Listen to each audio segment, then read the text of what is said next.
Para disa ditësh ka filluar rikonstruktimi i segmentit rrugor Azemçuka. Bashkia Lushnjë është investitori i punimeve në këtë rrugë të amortizuar që kishte nevojë për ndërhyrje me vlerë 25.858.350 lekë me TVSH. Trotuari sipas punëtorëve do të zgjerohet 1,5 metër. Do të shtrohet me pllaka të reja për trotuar, pasi të shtrohet asfalti në rrugë dhe do të vendosen dhe bordurat me gjerësi 1 metër, gjithashtu me pllaka të reja. Gjerësia e rrugës është 5,5 metër me gjithë bordura, kurse vetëm rruga do të jetë e gjerë 4,5 metër pas punimeve. Nuk do të ketë ndërhyrje te ujërat e zeza dhe të bardha, sepse janë bërë më parë punime në rrjet, por do punohet me pjesën elektrike si dritat, linjere elektrike që do të zëvendësoj atë ekzistuese.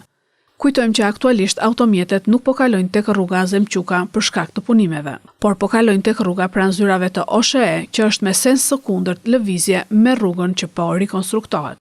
Automjetet, sipas tabelës, janë në kundravajtje dhe rrezikojnë gjoba nga policia. Bashkia e Lushnjës duhet t'i japë zgjidhje sa më shpejt këtij problemi.